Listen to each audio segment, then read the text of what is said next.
नमस्कार साथियों, सृष्टि agro classes के डिजिटल प्लेटफॉर्म पे आप सभी का हार्दिक स्वागत एवं अभिनंदन। आज आपसे बेटा मैं बात करूंगा जो आपका कल जेट का एग्जाम है, चाहे वो जेट का एग्जाम हो, चाहे वो एमएससी के लिए प्री पीजी का एग्जाम हो और चाहे पीएचडी के लिए पीएचडी का एंट्रेंस एग्जाम हो।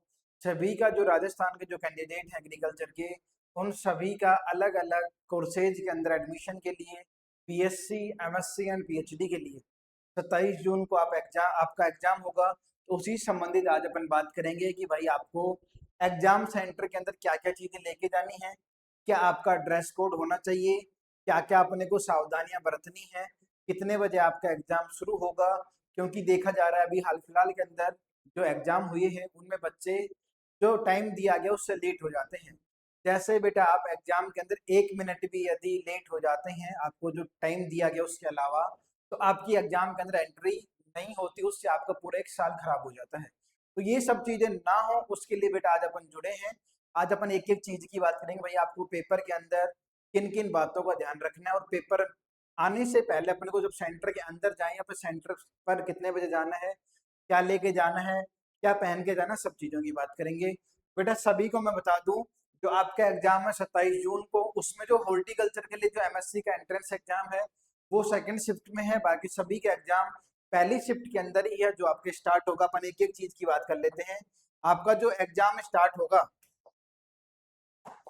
बेटा, आपका जो एग्जाम स्टार्ट होगा वो 11 बजे से लेकर के 1 बज के 10 मिनट तक आपका एग्जाम रहेगा, जिसमें आपको लगभग टाइम मिलेगा बेटा 2 घंटे और एक्स्ट्रा 10 मिनट मिलेंगे। ये जो 10 मिनट है बेटा, ये किस चीज के लिए मिली है? जो भी क्वेश्चन आपने छोड़ा है या जो भी क्वेश्चन आपने अटेम्प्ट नहीं किया है या जिसका उत्तर आपने ओमार के अंदर नहीं भरा है, उसके अंदर बेटा पांचवा जो ऑप्शन आएगा, ओमार के अंदर हर क्वेश्चन बेटा 5 ऑप्शन आएंगे। जिस भी क्वेश्चन का आपने आंसर नहीं किया है तो लास्ट के 10 मिनट में उन क्वेश्चनों के अंदर पांचवा ऑप्शन जरूर भरें। यदि आपने पांचवा ऑप्शन नहीं भरा है तो बेटा आपकी जो ओमार चेक नहीं होगी और आपका रिजल्ट नहीं आएगा। तो बिल्कुल इस चीज का ध्यान रखना है। उसके बाद बेटा यदि आपका एग्जाम 11 बजे स्टार्ट है तो आपकी जो एंट्री है वो 9:30 से एंट्री स्टार्ट हो जाएगी। 9:30 से लेकर के बेटा 10:30 तक आपकी क्या रहेगी, एग्जाम के अंदर एंट्री रहेगी। तो इसी समय के अंदर आपको एग्जाम में पहुंचना है। बेटा आप लास्ट 10:30 बजे का इंतजार ना करें। मैं तो यही बोलूंगा कि आप 9:30 बजे आप अपने एग्जाम सेंटर पर पहुंच जाएं। क्योंकि बाद में क्या होता है, कई बार अपने कुछ चीजें रह जाती हैं या फिर अपना सेंटर अपने देखने में गलती हो जाती है, फिर अपन गलत सेंटर पे पहुंच जाते हैं। तो अपने पास इतना समय होता है कि भाई अपन गलत सेंटर पे भी चले जाएं तो अपने पास इतना पर्याप्त समय है कि अपन नए सेंटर पर टाइम से पहुंच जाएं। ठीक है, 9:30 बजे आपको सेंटर पे पहुंच जाना है।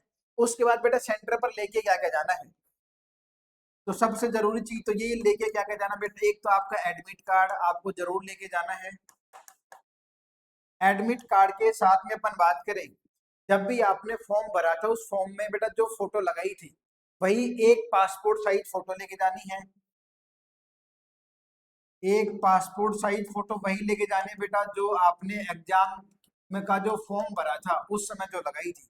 और बेटा एक की बजाय आप दो लेके जाना चाहिए कि एक, लेकिन आप दो लेके जाना। कई बार क्या होता है अपनी पॉकेट से कुछ सामान निकालते समय वो नीचे गिर जाती है एक फोटो, फिर बाद में अपने को दिक्कत होती है। तो आप पहले से दो फोटो लेके जाना, आधार कार्ड या फिर पैन कार्ड, कोई भी बेटा एक आईडी लेके जरूर जाना है। सबसे कॉमन आईडी सब बच्चे क्या लेके जाते हैं, आधार कार्ड लेके जाते हैं। बेटा आधार कार्ड के अलावा कोई भी आप आईडी लेके जा सकते हैं, लेकिन उसके अंदर आपकी फोटो होनी चाहिए। ये चीजें बेटा आपको लेके जानी। साथ में आपको एक पेन भी लेके जाना है। पेन बिल्कुल ट्रांसपेरेंट हो यानी कि पारदर्शी हो। बेटा पेन एग्जाम के अंदर मिलता है, लेकिन अपने को अपनी साइड से एक पेन जरूर लेके जाना है कि भाई नहीं भी मिले तो अपन वहां घबराए नहीं। ठीक है, ये चीजें तो बेटा आपको एग्जाम के अंदर जरूर लेके जानी है। इन सब चीजों को जब भी आप शाम के समय अपना जहाँ सेंटर है या फिर आपका अपने घर से दूसरी सिटी के अंदर है, तो आप जहाँ भी आज रात में पहुंचेंगे तो वहां पर अपने बैग के अंदर ये सारी चीजें जरूर रख लें। पहले ये चीज मेन है। उसके बाद बेटा अब अपन बात करें ड्रेस कोड की, भाई आपको क्या क्या पहन के जाना है।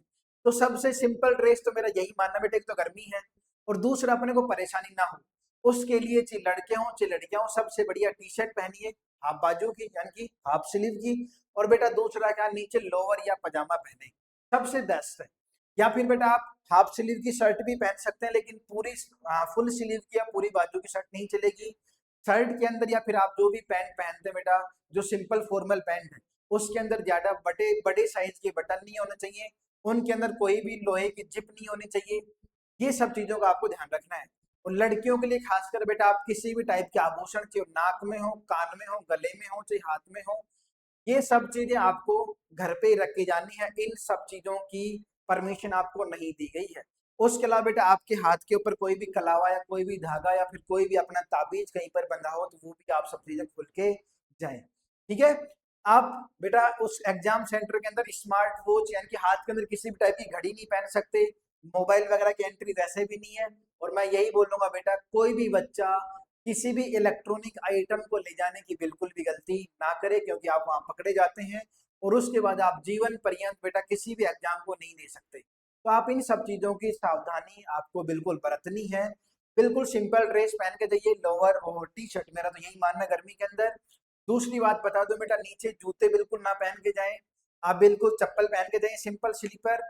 और जो गर्ल्स है बेटा, वो हील्स वाली चप्पल या हील्स वाली सैंडल बिल्कुल भी ना पहन के जाएं। नॉर्मल या सिंपल जो क्या है स्लीपर होती है, वो पहन के आप एग्जाम के अंदर जाएं, ताकि आप बिल्कुल कंफर्टेबल हो और आपकी जो एंट्री एग्जाम के अंदर बिल्कुल क्या हो, सुनिश्चित और एकदम स्मूथ रहे, आपको किसी भी टाइप की परेशानी का सामना नहीं करना पड़े। बेटा ये तो हो गया आपके एग्जाम में क्या क्या लेके जाना है, किन किन जो ड्रेस कोड आपको वो फॉलो करना है। अब मैं बता दूं बेटा, पांचवा ऑप्शन आपको जरूर भरना है। जिस क्वेश्चन का आपने अटेम्प्ट नहीं किया, उसमें पांचवे क्वेश्चन के लिए आपको एक्स्ट्रा 10 मिनट मिलेंगी, वो आपको जरूर भरने हैं। यदि आपने पांचवा ऑप्शन क्वेश्चनों के अंदर नहीं भरा, तो बेटा आपका पेपर या फिर आपकी जो ओमार चेक नहीं होगी, आपका आंसर वो जो रिजल्ट है फाइनल, वो आपको नहीं दिख पाएगा। उसके बाद बेटा मैं ये बता दूं कि आपको एग्जाम के अंदर क्या क्या सावधानियां बरतनी है। एक तो बेटा आप ओमार भरते समय किसी भी टाइप की गलती ना करें। यदि आपको किसी भी चीज में समस्या आती है, तो आपको वह एग्जाम के अंदर बेटा कम से कम 2 इन्विजिलेटर यानी कि 2 अध्यापक आपको मिलेंगे, जो आपकी मदद के लिए रहेंगे।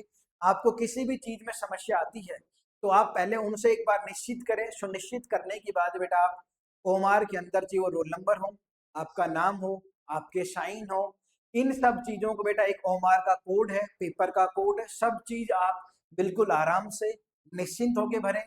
नहीं कोई चीज पता लगती है, तो आप वहां दो इनविजिलेटर आपको मिलेंगे, उनसे जरूर पूछें। क्योंकि यदि आपने ओमार के अंदर कोई छोटी सी गलती कर दी है, तो बेटा आप क्या हो सकते हैं, एग्जाम से आपका जो परिणाम हो वो नहीं दिखेगा। उसके बाद बेटा मैं बता दूं, जेट वाले बच्चों के लिए आपके पेपर के अंदर 5 सेक्शन आएंगे, एग्रीकल्चर, बायोलॉजी, केमिस्ट्री, फिजिक्स और मैथ। लेकिन आपको केवल 3 सब्जेक्ट के अंदर ही क्या करना है, आपको पेपर अटेम्प्ट करना है। जो एग्रीकल्चर के बच्चे हैं वो एग्रीकल्चर, बायोलॉजी और केमिस्ट्री यानी कि एबीसी का पेपर करेंगे। बायो वाले बच्चे हैं बायोलॉजी का, केमिस्ट्री का और फिजिक्स का पेपर करेंगे। वहीं जो बच्चे 12th क्लास में मैथ थी जिनके पास में, वो मैथ करेंगे, फिजिक्स करेंगे और केमिस्ट्री करेंगे। आप 3 से ज्यादा सब्जेक्ट का अटेम्प्ट नहीं करें। ओमार भरते समय यदि बेटा मान लो अपन ने कई बार अपन ऐसे गलती कर देते हैं कि भाई अपन ने पहला क्वेश्चन कर दिया, दूसरा कर दिया, तीसरा नहीं किया, फिर चौथा कर दिया, पांचवा। यदि अपन ने तीसरा क्वेश्चन नहीं किया है, तो बेटा ओमार भरते समय अपन क्या करते हैं, पहले का भर दिया, दूसरे का भर दिया, अब अपन ने तीसरा किया नहीं था, लेकिन चौथे का अपन तीसरे में भर देते हैं। और ऐसे क्या होता है बेटा, फिर इसके बाद में तीसरा भी गलत, चौथा भी गलत और पांचवा, ऐसे सीक्वेंस में 3-4 क्वेश्चन और कई बार तो 5-7 क्वेश्चन गलत हो जाते हैं, जब तक बच्चे को पता नहीं लगता। ओमार आपको आपकी जो ओमार है बेटा बदली नहीं जाएगी। एक बार जो ओमार दी जाएगी वही ओमार आपको भरनी है। चाहे बेटा आप कितनी भी बड़ी गलती करते हैं, दोबारा ओमार नहीं मिलेगी। तो कोई भी गलती आपको नहीं करनी है, आंसर बिल्कुल आराम से भरने हैं क्वेश्चन को देख देख के। अब मैं बता दूं बेटा, पेपर अटेम्प्ट करने का तरीका, आप एक तो नेगेटिव मार्किंग से बचें, यानी कि गलत क्वेश्चनों के अंदर तुक्के नहीं मारें। एक बेटा आप पेपर को 2 टुकड़ों में बांटें।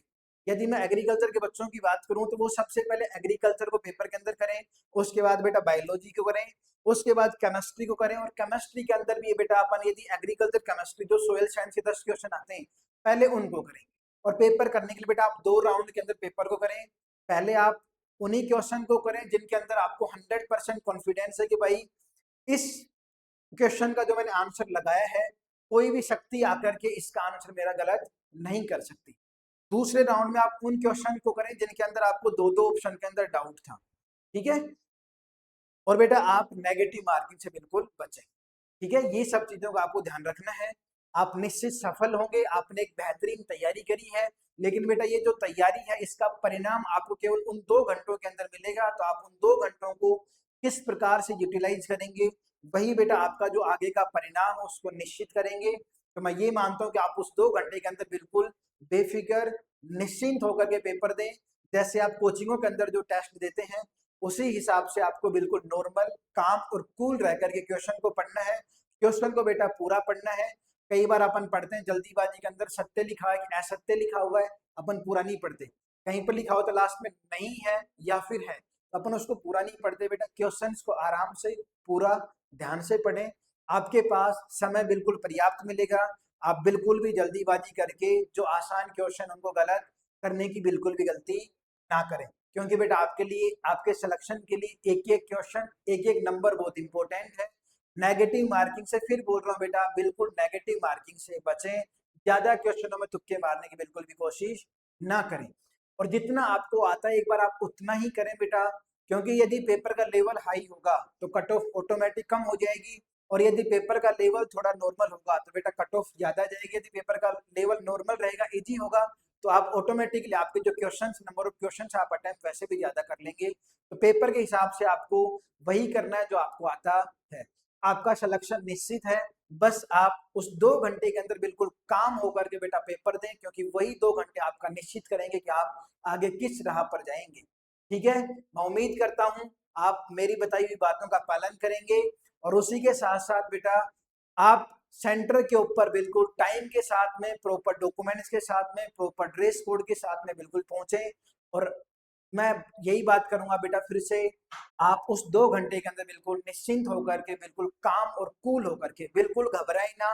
क्योंकि यदि आप एक बार घबरा गए तो आपके कम से कम 3 से 4 क्वेश्चन गलत होने के चांसेस रहेंगे। आप बिल्कुल काम रहिए। हो सकता है आपको शुरुआत के क्वेश्चन नहीं आए, लेकिन आप ये नहीं सोचेंगे भाई मेरे को पहले क्वेश्चन नहीं आए तो बाद के भी नहीं आएंगे। हो सकता है स्टार्टिंग में 2-3 क्वेश्चन आपके जो कोड है उसमें टफ हो गए हो, तो आप बिल्कुल निश्चिंत रहिए। आगे इजी क्वेश्चन में मिलेंगे, जो आपको आता है वो बेटा आप आराम से करिएगा। इजी क्वेश्चन को गलत बिल्कुल भी मत करना। ठीक है, तो बेटा मैं हमारे सृष्टि एग्रो क्लासेज के पूरे परिवार की ओर से आप सभी को आपके एग्जाम के लिए ऑल द बेस्ट बोलता हूँ। उम्मीद करता हूँ आप बिल्कुल निश्चिंत होकर के पेपर देके बेटा बिल्कुल सफल होंगे। आपने जितने दिनों से इसके लिए मेहनत कर रहे हो, तो आपको उसके अनुरूप परिणाम जरूर मिलेगा। ठीक है, उसी के साथ बेटा जो भी जेट के बच्चे हैं, जैसे आपका 1 बजे एग्जाम, 1:10 पे एग्जाम खत्म होगा, 27 जून को, यानी कि कल 2:15 बजे हम इसी यूट्यूब चैनल के माध्यम से आपका पूरा पेपर का जो सोल्यूशन है वो बिल्कुल करवाएंगे। तो आप बिल्कुल निश्चिंत रहिएगा, आराम से पेपर दीजिएगा, और साथ साथ में कल हमारे साथ 2:15 बजे जुड़ जाइएगा। लाइव सेशन के माध्यम से पूरा पेपर आपका सोल्व करवाया जाएगा। बेटा एक बार फिर से हमारी तरफ से आप सभी को आपके एग्जाम की ढेर सारी शुभकामनाएं, और मैं उम्मीद करता हूँ आप निश्चित सफल होंगे। धन्यवाद। जय हिंद, जय भारत।